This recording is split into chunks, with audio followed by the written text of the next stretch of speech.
नमस्कार साथियों, आप सभी का स्वागत है आपके अपने YouTube चैनल AB97 क्लासेज में।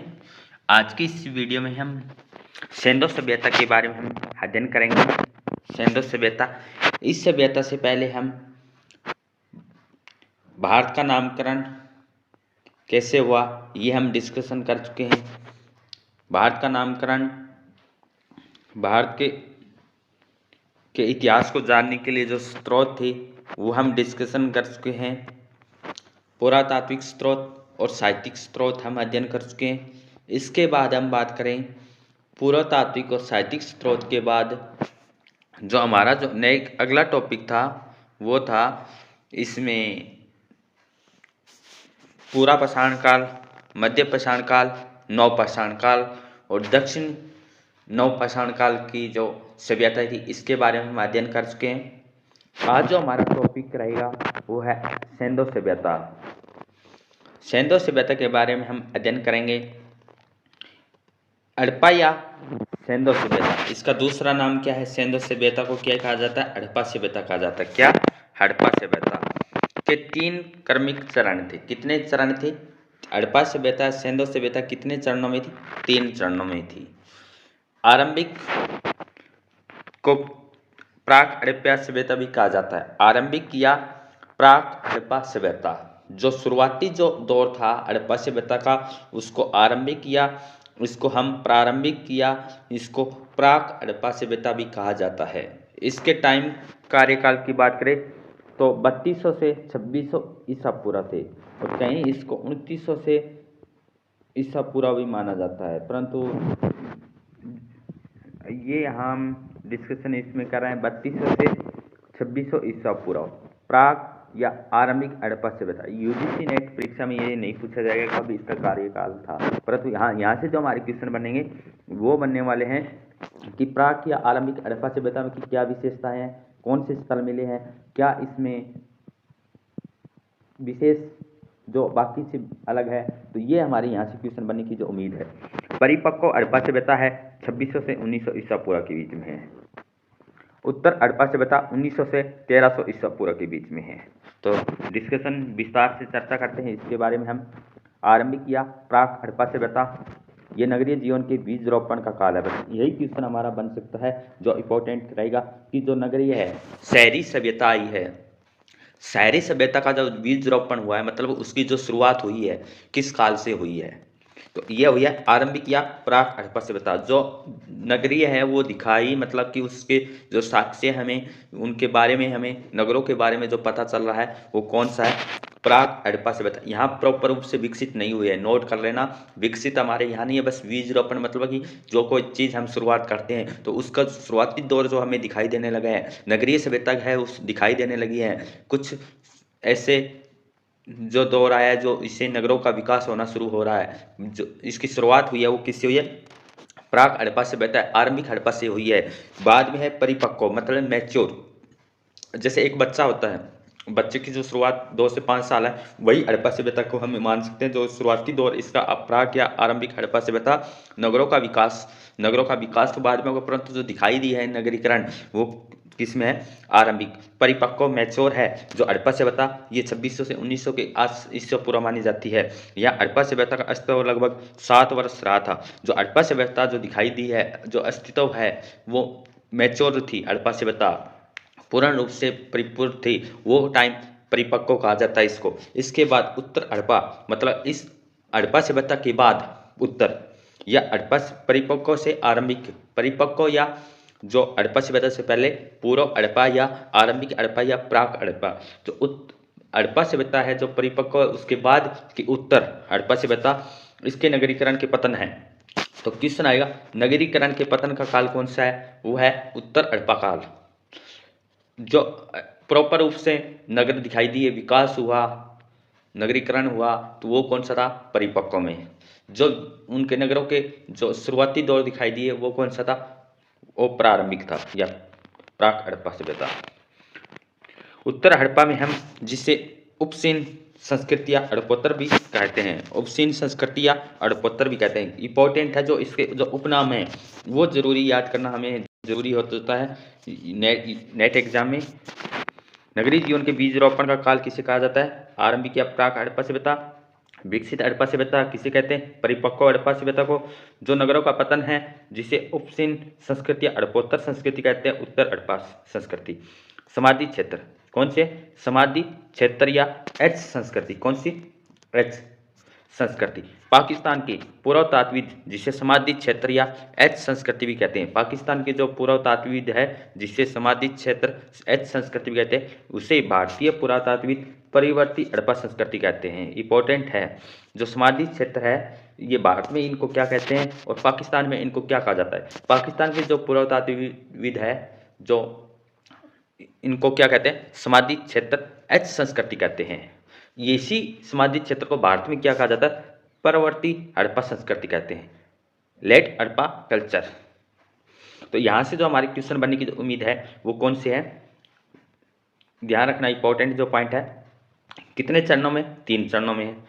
सबसे पहले बीज रोपण हुआ है नगरों का, वो किस काल में हुआ है? आरंभिक या प्राक हड़प्पा सभ्यता है। आइडिया है जो 3200 से 2600 ईसा पूर्व इसके आसपास आइडिया माना जाता है। विकसित हड़प्पा सभ्यता वो कब है? 2600 1900 है। इसको क्या कहते हैं? विकसित आ जाएगा तो परिपक्व हड़प्पा सभ्यता कहा जाता है। अगर पतन है वो इसको क्या कहते हैं? उपसिन हड़प्पोत्तर संस्कृति भी कहा जाता है, इसको उत्तर हड़प्पा। बात करें जो एच समाधि स्थल है उनको एच संस्कृति भी कहा जाता है, वो किस में? पाकिस्तान में। इन्हीं को ही भारत में क्या कहा जाता है? परिवर्ती हड़प्पा संस्कृति कहा जाता है। तो हमारे यहाँ से पॉइंट है वो क्लियर हुए हैं। अब बात करते हैं प्राक हड़प्पा या प्राक सेंधो। प्राक हड़प्पा या प्राक सेंधो या आरंभिक हड़प्पा सभ्यता। प्राक सेंधो बस्तियां, सेंधो सभ्यता किसके बाद आई? नवपाषाण। तो क्वेश्चन बनता है सेंधो सभ्यता का जो विकसित चरण हुआ किससे हुआ है? तो नवपाषाण काल से। किसका? नवपाषाण काल से, कि नवपाषाण काल के बाद ही हमारी सेंधो सभ्यता आई है। तो प्राक सेंधो बस्तियां नवपाषाण युग था। सिंधु सभ्यता के चरमोत्कर्ष के बीच का संग्रहण, मतलब कि सिंधु सभ्यता नवपाषाण काल, सिंधु सभ्यता और नवपाषाण काल के बीच का जो केंद्र है वो कौन सा काल है? प्राक हड़प्पा सभ्यता। मतलब कि नवपाषाण खत्म हुआ है, औजार काल खत्म हुआ है, इसके बाद कौन सा युग आया? हमारा सेंधो सभ्यता आया। सेंधो सभ्यता भी कौन सा है? प्राक सेंधो आया, जिसमें पूर्ण रूप से नगरीकरण नहीं हुआ, परंतु जो नगरीकरण दिखाई दिए हमें, नगरों की तरफ हम अग्रसर हो रहे हैं, तो वो कौन सा काल है? प्राक हड़प्पा सेंधो काल है। इसके बाद हमारा सिंधु सभ्यता आएगी जिसे हमें परिपक्व या विकसित हड़प्पा सभ्यता कहा जाते हैं। तो इनके बीच का जो काल है वो कौन सा काल है? प्राक हड़प्पा सभ्यता।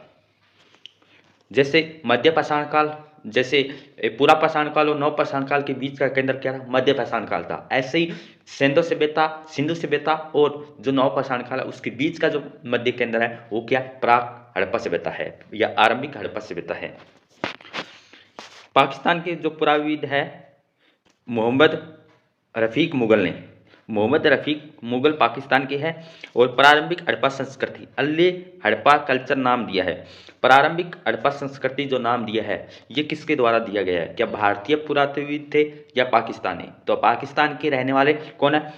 मोहम्मद रफीक मुगल है। इन्होंने इसको परिपक्व हड़प्पा, प्रारंभिक हड़प्पा सभ्यता नाम दिया है। प्रारंभिक हड़प्पा सभ्यता जो नाम दिया है, ये प्रारंभिक हड़प्पा सभ्यता ताम्रपाषाण काल से संबंध है। ये संस्कृतियां है किस काल से? ताम्रपाषाण काल से भी संबंध है। इनका महत्व इसमें है कि सेंधो सभ्यता के उद्भव या हड़प्पा सभ्यता के उद्भव के मूल तत्वों को इन्हें संस्कृतियों में खोजा जाना चाहिए। प्राक सेंधो स्थल मतलब कि प्राक हड़प्पा सभ्यता, प्रारंभिक हड़प्पा सभ्यता स्थल कौन सा? बलूचिस्तान है। ध्यान रखना, इंपॉर्टेंट करना है इसमें अंडरलाइन कि जो प्राक है प्रारंभिक हड़प्पा सभ्यता स्थल कौन से है? बलूचिस्तान पाकिस्तान में, पंजाब, सिंध, राजस्थान, दक्षिणी अफगानिस्तान से मिले हैं। मृत भांडों के आधार पर पुराविदों ने प्राक सेंधो संस्कृति या प्रारंभिक हड़प्पा सभ्यता के अनेक क्षेत्रीय संस्कृतियों में विभाजित किया है, जिसे क्वेटा, कुली, अमरीनाल, जाब, सोंथी आदि।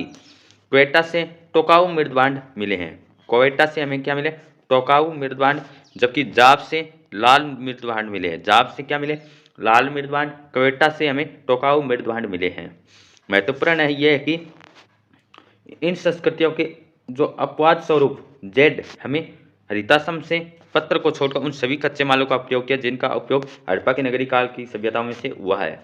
लोथल है, देसलपुर, चंदोदड़ो, आलमगीर, रोपड़ आदि प्राक सिंधु संस्कृति है जो कि प्राक सिंधु से परिपक्व सिंधु और नगरीकरण से रूपांतरित हो गए थे। तो ये रूपांतरित हो गए थे। तो यहाँ से हमारे क्वेश्चन बनने की जो उम्मीद है वो कौन से? पहले जो हमारे क्वेश्चन बनने की जो थी वो है कितने कालों में बांटा गया था? 3, आरंभिक और परिपक्व और उत्तर। ऐस संस्कृति किससे कहते हैं? पाकिस्तान में। और परवर्ती हड़प्पा संस्कृति भारत में। प्रारंभिक हड़प्पा संस्कृति नाम किसके द्वारा दिया गया? मोहम्मद रफीक मुगल। कौन? कहाँ के? पाकिस्तान के। फिर इसमें हम बात करते हैं, इसमें जो स्थल है पाकिस्तान, पंजाब, सिंध, राजस्थान, दक्षिण अफगानिस्तान से है। क्वेटा से हमें क्या मिले? क्वेटा से हमें लाल टोकाऊ मृदबांड, जबकि जाप से हमें लाल मृदबांड मिले हैं। जेड अवस्था है, पत्रों को छोड़कर उन सभी कच्चे मालों का प्रयोग किया है। जेड भी यहाँ प्रयोग हो रहा है और बाकी कच्चे मालों का प्रयोग हमें नगरीकरण सभ्यता में हुआ है। लोथल, देसल, चंदूदड़ो, आलमगीर, रोपड़ आदि प्राक सिंधु संस्कृति का कोई प्रमाण नहीं मिलता। तो चंदूदड़ो है, लोथल है, आलमगीर है, रोपड़ है, यहाँ से प्राक सिंधु संस्कृति के कोई प्रमाण नहीं मिलता। कहाँ से प्राक सिंधु है? जो प्रारंभिक सिंधु सभ्यता है वहाँ से प्रमाण है हमें नहीं मिलता। रोपड़ से नहीं मिलता, आलमगीर से नहीं मिलता, चंदूदड़ो से नहीं मिलता, लोथल और देसलपुर से नहीं मिलता। चौलिस्तान क्षेत्र कौन सा है? जिस तक क्षेत्र कहा जाता है। गमन वाली और सदान वाला थेर मात्र 3 स्थल है जो कि प्राक सिंधु से परिपक्व सिंधु और नगरीकरण में रूपांतरित हो गए थे। तो 3 स्थल कौन कौन से है जो प्राक सिंधु प्रारंभिक से परिपक्व से नगरीकरण में रूपांतरित हो गए? वह संदान वाला थेर, गमन वाली और चौलिस्तान। प्राक सिंधु क्षेत्र, प्राक सिंधु क्षेत्र कौन से है?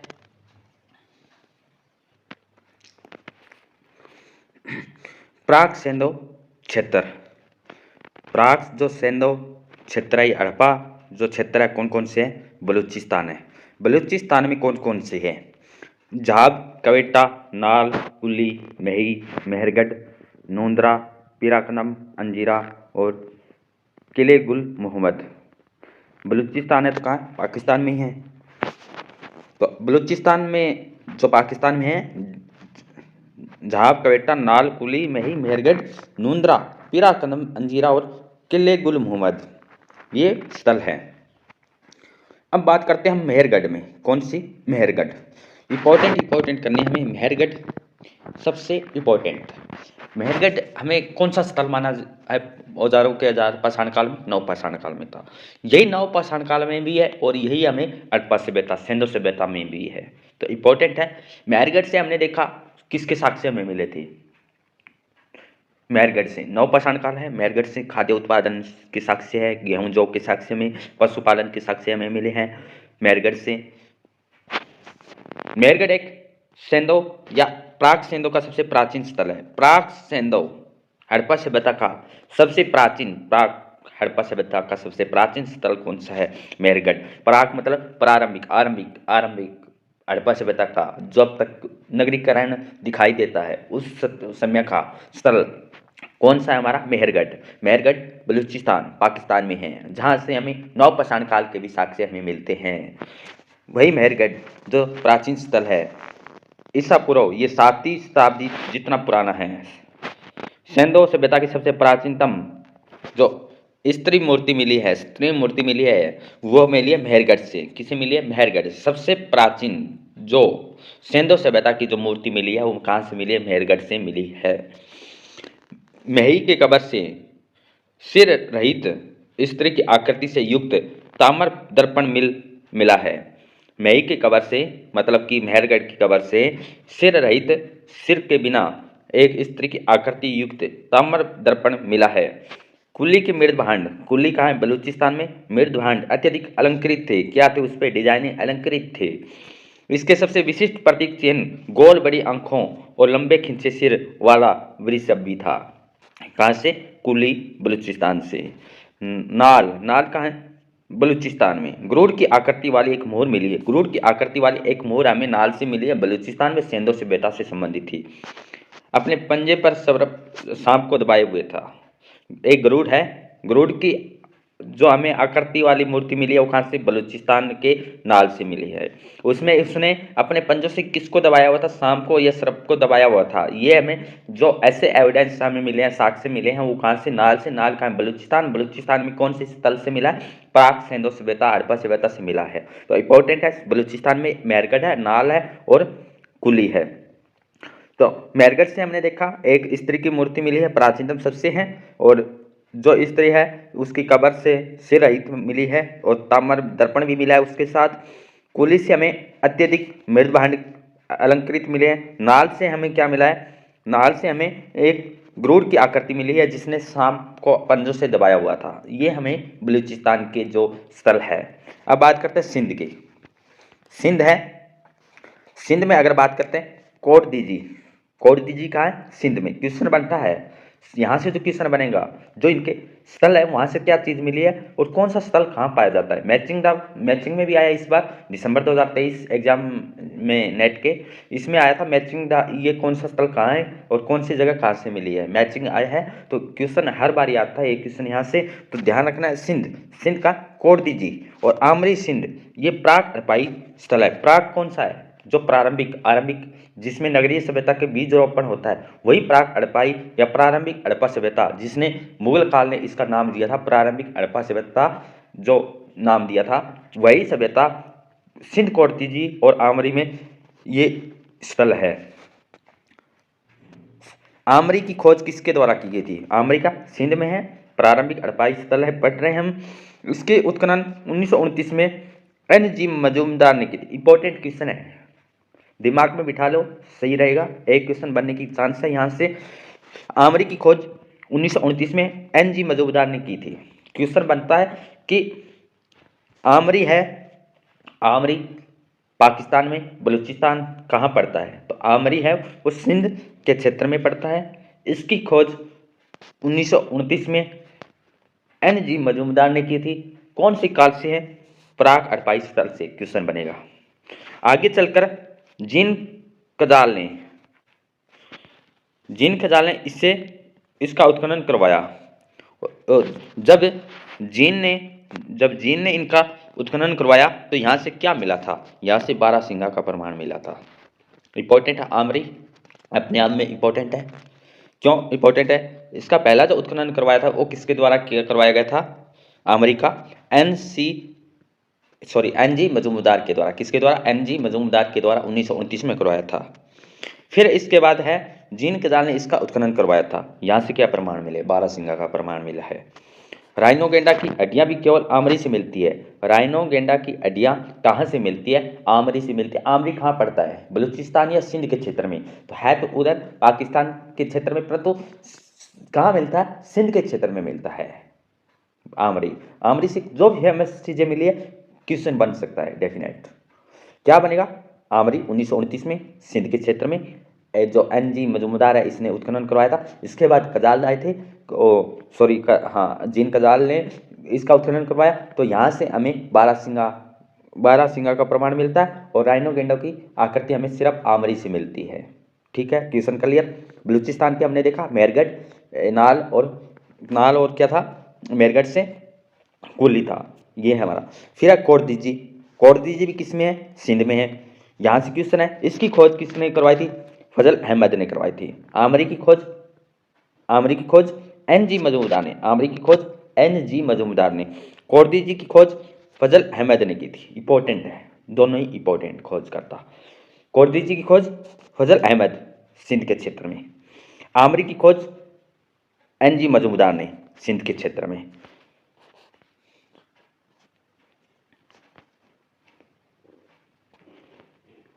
यहां से हमें प्राक सिंधु तो हम पढ़ ही रहे हैं। सुरक्षा दीवार, जो कोटदीजी में सुरक्षा दीवार है, सुरक्षा बाउंड्री है, किलेबंदी, घेराबंदी, सुनियोजित सड़कें, नालियां और नियोजित मकान, वृषभ मुरण्य मूर्ति, कांस्य की चूड़ी, मृद भांडों पर सिंह वाली देवता का अंकन आदि के साक्ष्य प्राप्त हुए हैं। कोटदीजी से क्या प्राप्त हुआ है, कोई भी स्थल है उससे जो साक्ष्य मिले, किस व्यक्ति ने खोज की है, तो ये है, दिमाग में बिठा लेना ऐसे क्वेश्चनों को, डेफिनेट क्वेश्चन यहाँ से आने के चांस है। कोटदीजी की जो खोज फजल अहमद, सुरक्षा दीवार किलाबंदी, सुनियोजित सड़कें मिली हैं, नियोजित मकान मिले हैं, वृषभ जो मृण्मय मूर्ति मिली है, कांस्य की चूड़ियां मिली है, मृत भांडों पर सिंह वाले देवता का अंकन आदि के साक्ष्य मिले। मैचिंग में आ जाए, सिंह वाले देवता कहाँ मिले हैं, कांस्य की चूड़ियां कहाँ मिली है, ऐसे क्वेश्चन बन जाएंगे। कोड दीजिए का अंत दो भयंकर अग्नि अंत है, किससे हुआ है, दो भयंकर अग्निकांडों से हुआ है। तो कोड दीजिए का अंत कैसे हुआ है, दो भयंकर अग्नि कांडों से हुआ है। कोड दीजिए से गुलाबी एवं लाल मृद भांड मिले हैं, इंपॉर्टेंट। कोड दीजिए से गुलाबी और लाल मृद भांड मिले हैं और कुदभान सांड की मूर्ति भी मिली है। किसकी, कुदभान की मूर्ति भी मिली है, पहले भी हम पढ़े हैं। सुरक्षा दीवार किलेबंदी कहाँ से मिली है, कोड दीजिए से मिली है। मृद भांडों पर सिंह वाले देवता मिला है, कोड दीजिए से मिला है। इसका अंत कैसे हुआ, अग्निकांडों से हुआ है, दो भयंकर से। गुलाबी और लाल मृद भांड हमें मिले कोड दीजिए से, और कदभान सांड की जो मूर्ति मिली है, मृण्मय मूर्ति मिली है, कोड दीजिए से। कोड दीजिए कहाँ है, सिंध में है। कौन से स्थल से, प्राग या प्रारंभिक हड़प्पा सभ्यता या सिंधु सभ्यता हम से मिले हैं। बन्नी घाटी में, कौन सी घाटी है, बन्नी घाटी। बन्नी घाटी में लीवान एवं तरकाई किला स्थल मिले हैं। बन्नी घाटी में क्या मिले, लीवान और तरकाई किला स्थल भी हमें प्राक या प्रारंभिक हड़प्पा सिंधु सभ्यता से मिले हैं। लीवान एक कार्यशाला है, फैक्ट्री है, जहाँ पत्थर के औजार बनाए जाते हैं। लीवान में क्या है, एक फैक्ट्री है, कार्यशाला है, जहाँ पत्थर के औजार है वो बनाए जाते हैं। मनका बनाने की सामग्री भी लीवान से प्राप्त हुई है। तरकाई किला से खेत के मटर व हंसिया उपकरण की प्राप्ति हुई है। तरकाई कौन है, तरकाई। तरकाई किला से खेत के मटर, क्वेश्चन बने, खेत के मटर प्राग सिंधु सभ्यता से कहाँ से मिले हैं, तरकाई किला से मिले हैं। और हंसिया भी उपकरण मिले हैं प्राग सिंधु सभ्यता, कहाँ से, तरकाई से। क्वेश्चन बने हैं जो इस स्लाइड से, वो क्या क्वेश्चन बने हैं, हमारे जो क्वेश्चन बने हैं रिवीजन है एक बारी, क्विक रिवीजन। तो प्राग हड़प्पा सभ्यता, प्राग हड़प्पा सभ्यता जो इसका नाम दिया है प्रारंभिक हड़प्पा संस्कृति, ये मोहम्मद रफीक मुगल पाकिस्तान से पुरावित थे, इनके द्वारा दिया गया है। यहाँ से हमें सिंधु सभ्यता में हम एक एक डिस्कशन हम कर रहे हैं।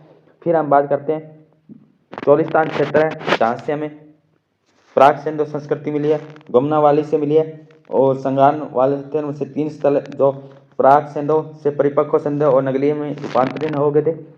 बलूचिस्तान से हमें ध्यान रखना है क्वेटा और नाल और कुली और मेरगढ़। मेरगढ़ से हमें क्या मिला है, प्राचीनतम स्थल है। मेरगढ़ से एक मूर्ति मिली है स्त्री की जो प्राचीनतम है। मेरगढ़ से कब्र रही महिला की आकृति मिली है जिसमें तांबा मिला है। कुली से मृत भांड अत्यधिक अलंकृत है। और नाल से हमें गरुड़ की आकृति वाला एक मोर मिली है जो पंजे से सांप को दबाया हुआ है।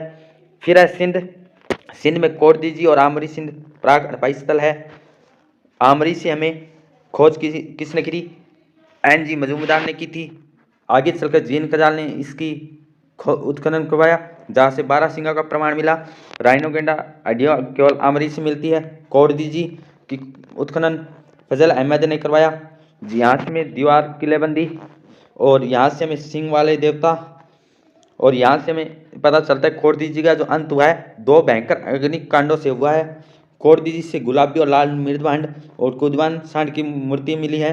बन्नी घाटी से लीवान और तरकाई किला स्थल मिले हैं। बन्नी घाटी से लीवान और तरकाई किला मिला है। लीवान में एक फैक्ट्री थी जहाँ के पत्थर औजार बनाए जाते थे। मनका भी बनाने की सामग्री मिली है। तरकाई से हमें खेत के मटर और हंसिया उपकरण मिले। लीवान और तरकाई बन्नी घाटी से है। लीवान से हमें फैक्ट्री मिली है जहाँ से मन के बनाए जाते। तरकाई से हमें खेत के मटर और हंसिया के उपकरण हमें मिले हैं। भारत में प्रमुख प्राक सिंधु स्थल जो अभी हमने स्थल करे हैं वो भारत से बाहर की है। कहाँ से, सिंध और पाकिस्तान के। भारत में जो प्रमुख प्राक सिंधु स्थल है, आरंभिक हड़प्पा स्थल है वह राजस्थान। राजस्थान में कौन से, कालीबंगा और सोती। राजस्थान में कालीबंगा और सोती कौन से, प्राक सिंधु या प्राक हड़प्पा स्थल है। पंजाब में रोहिल है, मेसोरसना है, मसोरसना है, और हरियाणा बनावाली, राखी गढ़ी, कुनाल, सीसवाड़ और बालू। बात करें उस टाइम पंजाब क्या था, हरियाणा किस में था, पंजाब में था। अभी जो इसमें है हमें ध्यान रखना है क्या कि जो इसमें पंजाब में इकट्ठे दिए हुए हैं, ये अलग है क्योंकि पंजाब में कौन सा है, रोहिल और मसौर सना है। हरियाणा में ये अलग है, हरियाणा में बनावाली, राखी गढ़ी, कुणाल, सीसवाल और बालू कहाँ है, कैथल में है। कालीबंगा कहाँ है, राजस्थान में। कालीबंगा से ध्रुवीकरण किलेबंदी का साक्ष्य प्राक अड़पाई चरण में मिलता है। प्राक जो है अड़पाई चरण में किलेबंदी का साक्ष्य हमें मिलता है। जो किलेबंदी का साक्ष्य पहले हमने देखा कहाँ था, जो सिंध है, सिंध कोटतीजी में हमें किलेबंदी का साक्ष्य मिलता है, परंतु भारत में जो किलेबंदी का साक्ष्य किस में मिलता है, कालीबंगा से मिलता है। किलेबंदी की बस्ती की बसावट समांतर चतुर्भुज के आकार की थी। जो कालीबंगा है, कालीबंगा इसकी जो बस्ती कैसी है, बसावट कैसी है, समांतर। यहाँ के मकानों से तंदूर का साक्ष्य मिलता है। कालीबंगा से क्या मिला, तंदूर का साक्ष्य हमें मिलता है। कालीबंगा में प्राक हड़प्पा काल में जौ की खेती के साक्ष्य मिले हैं। जौ की खेती के साक्ष्य प्राक हड़प्पा काल में कालीबंगा से मिलते हैं। तंदूर के साक्ष्य हमें कालीबंगा से मिलते हैं। सोती जो संस्कृति है, मृत भांडों की खोज किसने की थी, सोती जो संस्कृति के मृत भांडों की खोज अमलानंद घोष ने की थी। इंपॉर्टेंट है यहाँ से ये लाइनें सभी की सभी कि राजस्थान में कौन सी है, कालीबंगा और सोती। कालीबंगा से क्या है, दुर्गीकरण मतलब किलेबंदी के साक्ष्य मिले हैं, जैसे कोटतीजी से थे। समांतर चतुर्भुज के आकार है कालीबंगा। तंदूर के साक्ष्य हमें कालीबंगा से मिले हैं। कालीबंगा प्राक हड़प्पा काल से जौ की खेती के साक्ष्य में मिले हैं। राजस्थान में कौन सी संस्कृति है, जो सोती संस्कृति है, या इसकी खोज अमला घोष ने की थी मृत भांडों की। सेंधव सभ्यता, हड़प्पा सभ्यता, इसका दूसरा नाम है हड़प्पा सभ्यता या सेंधव सभ्यता। हड़प्पा सभ्यता दक्षिण एशिया की पहली नगरीय सभ्यता थी। हड़प्पा सभ्यता है या सेंधव सभ्यता दक्षिण एशिया, साउथ एशिया की पहली नगरीय सभ्यता थी। सर्वप्रथम हड़प्पा की खोज 1921 में दयाराम साहनी ने की थी। हड़प्पा की खोज किसके द्वारा, दयाराम साहनी के द्वारा। कब, 1921 में। हड़प्पा नामक स्थल सर्वप्रथम ज्ञात हुआ, इसलिए इसे हड़प्पा सभ्यता भी कहा जाता है। जॉन मार्शल ने सर्वप्रथम इस संस्कृति जो सेंधव सभ्यता है, इस संस्कृति को सेंधव सभ्यता कहकर पुकारा था। सेंधव सभ्यता कहकर किसने पुकारा था, जॉन मार्शल ने सबसे पहले। प्रारंभ में इस संस्कृति के स्थल सिंधु और उसकी सहायक नदियों के किनारे मिले हैं। सबसे पहले इसके जो स्थल मिले सिंधु और उसकी सहायक नदियाँ उसके किनारे मिले हैं, और जॉन मार्शल ने इस सभ्यता को सेंधव सभ्यता कहा था। जॉन मार्शल ने अपनी पुस्तक, कौन सी पुस्तक, Mohenjodaro and the Indus civilisation, Mohenjodaro and the Indus civilisation 1931 में, यह पुस्तक किसके, जॉन मार्शल ने। जॉन मार्शल ने सबसे पहले सेंधव सभ्यता कहकर पुकारा था। इसमें सुझाव दिया है कि भविष्य में अगर सिंधु घाटी से बाहर स्थल मिलते हैं तो इस सभ्यता का नाम भारतीय सभ्यता भी रखा जाएगा।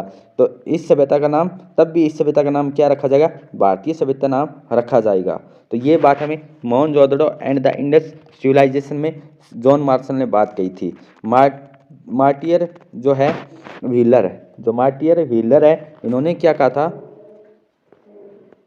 मार्टिन व्हीलर की पुस्तक है civilisation of the India, civilisation of the Indus valley and behind, इसमें सिंधु सभ्यता ही कहा था। जो मार्टिन व्हीलर है, इन्होंने सिंधु सभ्यता कहा था, जॉन मार्शल ने क्या, सिंधु सभ्यता कहा था। AR मुगल, AR मुगल कौन से, पाकिस्तान के हैं पुरातत्वविद, इन्होंने इस सभ्यता के लिए वृहत्तर सिंधु सभ्यता जो है वृहत्तर सिंधु सभ्यता का नाम दिया था। तो क्वेश्चन यहाँ से बन सकते हैं, जो वृहत्तर सिंधु सभ्यता किसने कहा, AR मुगल ने। सिंधु सभ्यता किसने कहा था, व्हीलर ने कहा था। सेंधव सभ्यता किसने कहा था, सेंधव सभ्यता जॉन मार्शल ने कहा था। यह सभ्यता जो सिंधु सभ्यता है, सिंधु और मेसोपोटामिया की सभ्यताओं की समकालीन थी। जो हड़प्पा सभ्यता, ये सिंधु सभ्यता किसकी समकालीन थी, मिस्र एवं मेसोपोटामिया की सभ्यताओं की समकालीन थी। हड़प्पा सभ्यता को कांस्य युगीन सभ्यता भी कहा जाता है। हड़प्पा को क्या कहा जाता है, कांस्य युगीन। इस सिंधु सभ्यता को वृहत्तर सिंधु सभ्यता भी कहते हैं, किसने कहा, AR मुगल ने। सिंधु सभ्यता किसने कहा, व्हीलर ने।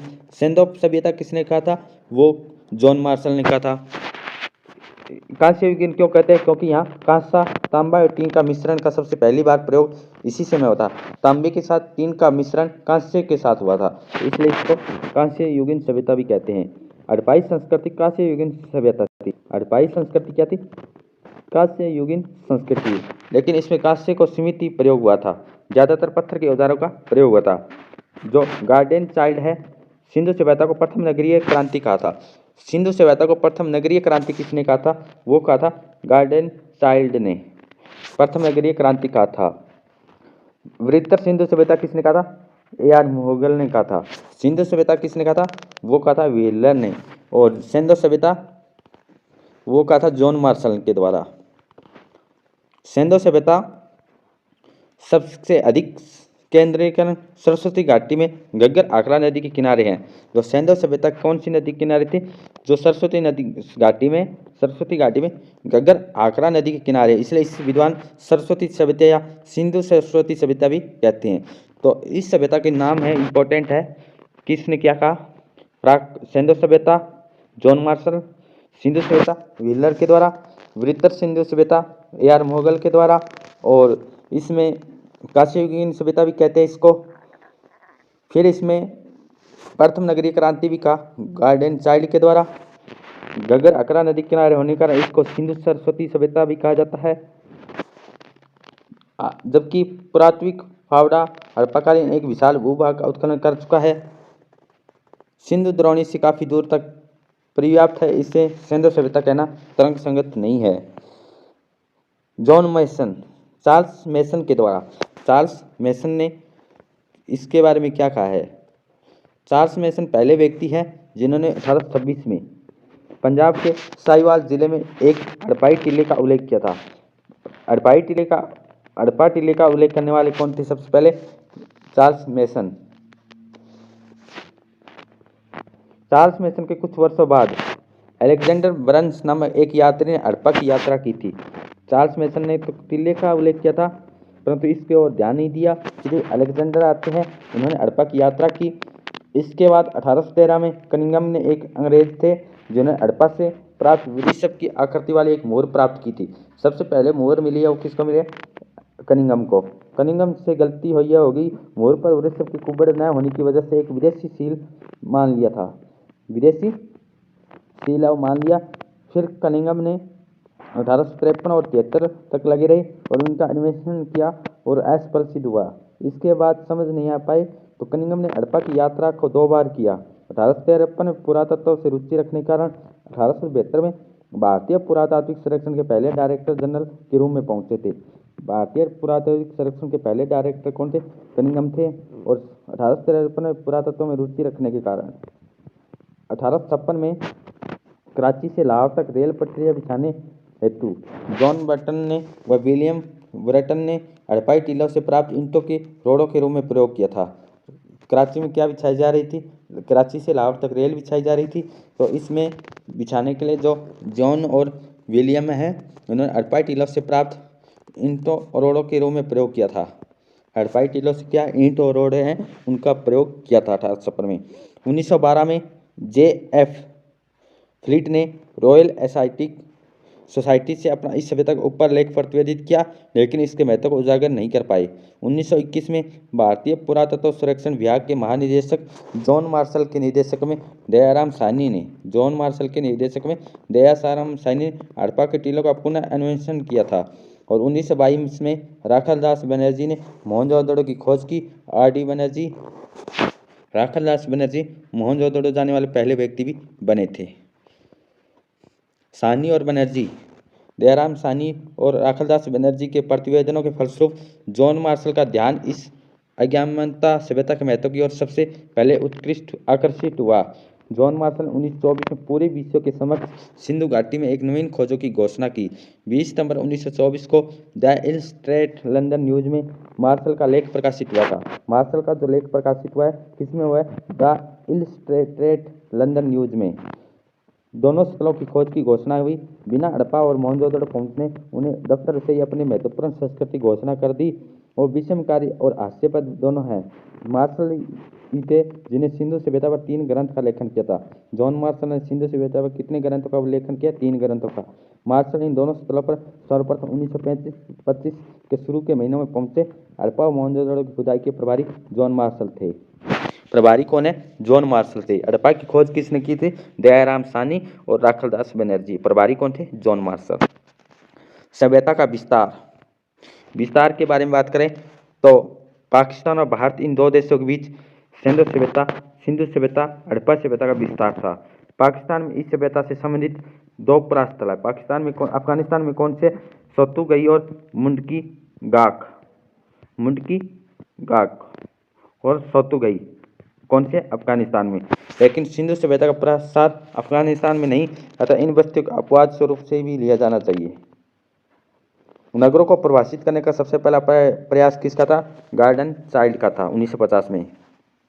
10 लक्षण बताए थे तथा नगरों की एक क्रांति की संज्ञा भी दी थी। अफगानिस्तान, बात करते हैं अफगानिस्तान में।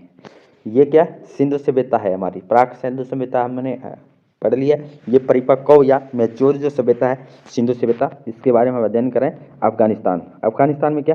सोतुगई, एक तो सुत्काडोर है, एक सोतुगई कहाँ है? अफगानिस्तान में। क्वेश्चन आता है इनमें से कौन सा अफगानिस्तान में नहीं है?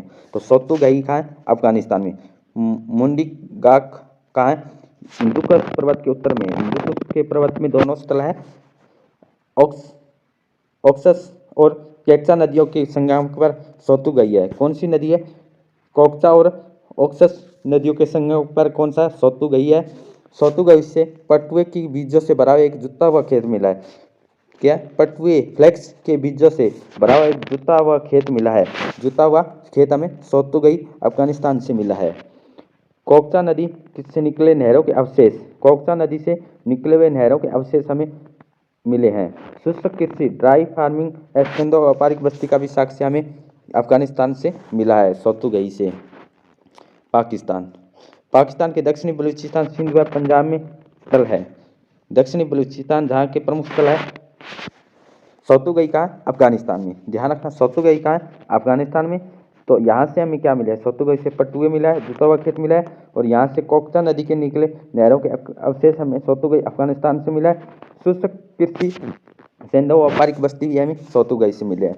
अब पाकिस्तान से जो मिले हैं, दक्षिणी पाकिस्तान से जो स्थल मिले हैं वो कौन से हैं? सुतकागेन दौर, जो सुतकागेन दौर है, सोतका घो, बालाकोट, डाबरकोट। नाम थोड़ी सी अजीब है, डाबरकोट, बालाकोट, सोतका कहो और सुतका डोर और ये सोतुगई। ध्यान रखना है, क्वेश्चन आता है, ऐसे क्वेश्चन आया हुआ है पीआईक्यू में। सोतुगई नाम भी था, सुतका डोर था और सोतका गो था। इसमें बताना था कि पाकिस्तान में कौन सा नहीं है। तो पाकिस्तान में कौन सा नहीं है? सोतुगई नहीं है। बाकी किसमें? बलूचिस्तान पाकिस्तान में है। सुतकागेन दौर है, दास्क नदी के तट पर था, जिसे आरएल स्टाइन ने खोज की थी। हड़प्पा के व्यापार का चौराहा भी कहते हैं। हड़प्पा के व्यापार का चौराहा किसके कहते हैं? सुतकागेन दौर को कहा जाता है। सोतका कहो सादिको नदी के तट पर है, जॉर्ज एफ डेल्स ने खोजा था। डाबरकोट ओरेनस्टाइन ने खोजा था। बालाकोट बिदार नदी के तट पर है। इंपॉर्टेंट है, नाम भी अजीब है, अजीब के साथ साथ इंपॉर्टेंट भी है। सिंध प्रांत में मोहनजोदड़ो है, सुनुदड़ो है, कोरदीजी है, आमरी है और अलीमुराद है और जुड़ेर जोदड़ो भी है। पाकिस्तान के पंजाब प्रांत में हड़प्पा, डेरा इस्लाम खां, रमना डेरी, गुमला, जलीलपुर और चक्कूपुर, बंसियाल। आज के भारत में हरियाणा यहाँ के प्रमुख स्थल है। हरियाणा में राखीगढ़ी, सीसवाल, कुनाल, बनावाली, मिठातल, बालू। पंजाब स्वतंत्रता के बाद जो पहला स्थान कौन सा था? पंजाब में रोपड़ था। पंजाब में रूपनगर, रोपड़, कोटला नी खान, चक्छसी, बाड़ा, संगोल, ढेर मात्रा। जम्मू कश्मीर में मांडा चिनाब नदी के तट पर है। जेपी जोशी और मधुबाला ने खोजा था। मांडा भारतीय उपमहाद्वीप में सिंधु सभ्यता का सबसे अधिक उत्तरी सीमा है। राजस्थान से कालीबंगा, बालाथल, तरखान वाला डेरा, उत्तर प्रदेश में आलमगीर, मेरठ में बड़गांव और हुलास, सहारनपुर उत्तर प्रदेश में और मंडी मुजफ्फरनगर उत्तर प्रदेश में। आलमगीरपुर सिंधु सभ्यता का पूरी स्थल है। कौन सा? पूरी स्थल है। आलमगीर, बड़गांव एक हुलास और परवर्ती सिंधु स्थल है। यूपी के मुजफ्फरनगर के मांडी में अधिक मात्रा में सिक्के मिले हैं सोने के। टकसाल गिरा होने के अनुमान पुराविदों ने कहा है कि बागवत जिले से स्थित सनौली से 125 मानव शवदान, 300 वाला कबर, तांबे के ढेर और 2 ताम्र तलवारें भी मिली है। यह उत्तर हड़प्पा स्थल है गुजरात। आज़ादी के बाद सबसे अधिक स्थल कहाँ मिले? गुजरात में मिले। इंपॉर्टेंट है, गुजरात में परिपक्व हड़प्पा चरण 18 स्थल, उत्तर हड़प्पा काल के 120 स्थल, औरंगपुर, रोजदी, बाबरकोट, पादरी हड़प्पोत्तर स्थल है। रोजदी के हाथी के अवशेष भी मिले हैं। गुजरात के गरवी नामक स्थान से हड़प्पा संस्कृति के मृदबान तांबे के आभूषण भी प्राप्त हुए हैं। हाल ही में खंबात की खाड़ी में एक विशाल नगर सभ्यता के अवशेष भी मिले हैं। प्राप्त प्रमुख साक्ष्य में जलकुंड से उतरती हुई सीढ़ियां, आयताकार चबूतरा, मिट्टी के मोती की दीवारों का 183 मीटर लंबा अनाघर भी, द्वारका और बेट द्वारका में डूबी हुई उत्तर हड़प्पा बस्तियों की खोज हुई है। गुजरात के कुछ स्थल कच्छ के रण में, कुछ खंबात की खाड़ी में। ये स्थल निम्नलिखित है। गुजरात में कच्छ का रण और खंबात की खाड़ी। कच्छ के रण में कौन है? धोलावीरा, सुरकोटड़ा और देसलपुर। देखो, सुरकोटड़ा आया है, सुरकोटड़ा बोला जाता है। सोता गया हमने देखा था, सुत का डोर हमने देखा था और सोतुगई हमने देखा था। तो सोतुगई कहाँ है? अफगानिस्तान में है सोतुगई, अफगानिस्तान में। सुत का डोर कहाँ है? बलूचिस्तान में। सोतागाह बलूचिस्तान में। और सुत जो कोटड़ा है ये कहाँ है? ये है हमारा गुजरात में है। ठीक है। जबकि खंबात की खाड़ी में कौन सा है? रंगपुर है, लोथल, रोजदी, कुंतांसी, नागेश्वर, बरबास पाटन, तेलोद, नगवाड़ा, शिकारपुर, मेघम और भोगनाल। महाराष्ट्र में देमाबाद। सिंधु की सभ्यता का दक्षिण सीमा कौन सा है? महाराष्ट्र में देमाबाद। संपूर्ण सभ्यता त्रिभुजाकार की बांधती है। इसका क्षेत्रफल श्री रंगनाथ राव ने 12,99,600 वर्ग किलोमीटर बताया है। उत्तर से दक्षिण 1400 किलोमीटर, पूर्व से पश्चिम 1600 किलोमीटर फैली हुई है। चिनाब नदी। जम्मू कश्मीर में मांडा, आलमगीर, पूर्व में इंडन नदी, उत्तर प्रदेश सुतकानडोर दास्क नदी, सुतकानडोर दास्क नदी बलूचिस्तान में। देमाबाद परवरा नदी में है।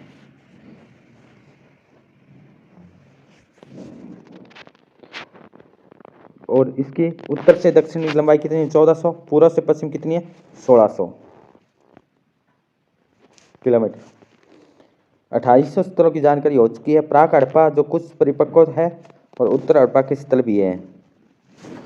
कुछ स्थल ऐसे हैं जो तीनों काल के प्रतिनिधित्व करते हैं, परिपक्व और प्रारंभिक और उत्तर हड़प्पा। कौन है? सुरकोटड़ा जो कहाँ है? गुजरात में है। मांडा जम्मू कश्मीर, राखी गढ़ी हरियाणा में, धोलावीरा गुजरात में, बनावली हरियाणा में। ये ऐसे स्थल है कौन? कितने? 4 स्थल 5 स्थल है। सुरकोटड़ा गुजरात में, मांडा जम्मू कश्मीर, राखी गढ़ी नंबर 3 है ये हरियाणा में, नंबर 4 धोलावीरा, नंबर 5 बनावली। 500 स्थल है तो हमें किससे मिले हैं? तीनों काल से मिले हैं। केवल 7 स्थल ऐसे जिनको नगर कहा जाता है। 7 स्थल कौन से जिनको नगर कहा जाता है? हड़प्पा स्थल, मोहनजोदड़ो, चंदुदड़ो, लोथल, कालीबंगा, बनावली, धोलावीरा। हड़प्पा, मोहनजोदड़ो, चंदुदड़ो, लोथल, कालीबंगा, बनावली, धोलावीरा। बनावली कहाँ? हरियाणा में। धोलावीरा कहाँ? गुजरात में। कालीबंगा कहाँ? राजस्थान में। लोथल कहाँ है? गुजरात में। चंदुदड़ो कहाँ है? ये बाहर और हड़प्पा और मोहनजोदड़ो बाहर से बाहर है। तो इनको क्या कहा जाता है? इनको हम नगर कहते हैं। सैंधव सभ्यता के निवास करने वाली प्रजातियां कौन सी थी? प्रोटो ऑस्ट्रेलाइड कॉक्सियन जो सिंध क्षेत्र में आने वाली प्रथम जनजाति है। सिंध क्षेत्र में आने वाली प्रथम जो प्रजाति कौन सी थी? वो थी प्रोटो ऑस्ट्रेलाइड कॉक्सियन। मोहनजोदड़ो से प्राप्त कांस्य नृत्य की पहचान इसी से की जाती है। भूमध्य सागरीय जो मेडिटेरियन है इनका संबंध द्रविड़ जाति से बताया जाता है। मंगोलियन जो मोहनजोदड़ो से पुजारी की मूर्ति मिली है वो मंगोलियड थे, अल्पाइन।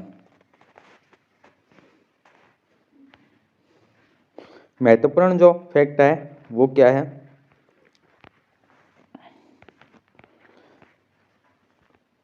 अलाहीन दिनों मोहनजोदड़ो से सोने की वस्तु भारी संख्या में मिलती है। मोहनजोदड़ो और जो अलादीनों से क्या है, सोने की वस्तुएं भारी संख्या में मिली है। जुतवे खेत का साक्ष्य कालीबंगा से मिला है और सोर्तुगई अफगानिस्तान से मिला है। बहावलपुर और बनावाली से हमें अलो का टेराकोटा मॉडल मिला है। अलो के टेराकोटा जो मिले हैं बनावाली और बहावलपुर से। मनका में चनुदड़ो से, लोथल से और बगसरा से मिले हैं। एक साथ दो फसलें उगाने का प्रमाण प्राक हड़प्पा स्थल कालीबंगा और उत्तर हड़प्पा स्थल प्राक बलूचिस्तान में है। लोथल और कालीबंगा से युगम सावधान के साक्ष्य हमें मिले हैं। चनुदड़ो और अलाहीदीनों से किलेबंदी नहीं की गई, यहाँ से सुरक्षा दीवार के प्रमाण हमें नहीं मिले। अग्निकुंड के साक्ष्य कालीबंगा, लोथल से अग्निकुंड के साक्ष्य संगोल, बनावली, आमरी, नागेश्वर, बगाड़, राखीगढ़ी से यज्ञ वेदियों के साक्ष्य मिले हैं। इनमें केवल कालीबंगा और बनावली की यज्ञ वेदी सामुदायिक महत्व की है। कौन सी सामुदायिक महत्व की है? कालीबंगा और बनावली की। अग्निकांड कोरदीजी से अग्निकांड, गुमला से, आमरी से, नौसारी से, यहाँ से इन सत्रों का पतन अग्निकांड से हुआ है। अग्निकांड से हुआ है कोरदीजी का पतन, गुमला का, आमरी का, नौसारा का। सबसे अधिक सैन्य स्थल का जो केंद्र है क्या था? गग्गर सरस्वती आकरा पाठ पर था। ऋग्वेद में हड़प्पा सभ्यता को हरिपुरिया कहा गया है। ऋग्वेद में हड़प्पा सभ्यता को हरिपुरिया, हरियूपिया कहा गया है। रहमान डेरी जो प्राचीनतम हड़प्पाई नहर है, जो नियोजित ग्रिड सड़कों निवासों की व्यवस्था थी। निश्चित रूप से नहीं बताया जा सकता कि इन चारों में किससे सभ्यता का निर्माण किया है। द्रविड़ भूमध्य सागरीय लोगों को इसके श्रेय देते हैं, जो हमने चारों पढ़े हैं। इरफान अभी के अनुसार हड़प्पा सभ्यता के काल में ग्रामवासियों की संख्या नगरीय वासियों की तुलना में 15 गुना अधिक थी। यही है कि आबादी 40 लाख रही होगी। सिंधु स्थल, जो सिंधु सभ्यता स्थल 4 श्रेणियों में विभाजित थे। वृहद स्थल, मध्यम आकार, लघु आकार और अति लघु। अति लघु कितने थे? 1 से 5 हेक्टेयर। कौन सा था? अलादीनो, कोरदीजी, रोपड़ और बालू। लघु आकार के 5 से 10 हेक्टेयर, आमरी, लोथल और चनुदड़ो। मध्यम आकार से 10 से 50 हेक्टेयर, जो जुदेर, जोदड़ो, कालीबंगा और रहमान डेरी। अगला है हमारा वृहद स्थल कौन से थे? मोहनजोदड़ो, हड़प्पा, धोलावीरा और चोलिस्तान में लूरेवाला और गैनरीवाला। पंजाब में ढालेवा। तो आज की सेशन को हम यहीं विराम करते हैं। जो हमने सिंधु सभ्यता, हड़प्पा सभ्यता के बारे में हमने अध्ययन किया था। नेक्स्ट जो हमारा टॉपिक रहेगा हड़प्पा सभ्यता। Thank you all of you. जय हिंद, जय भारत।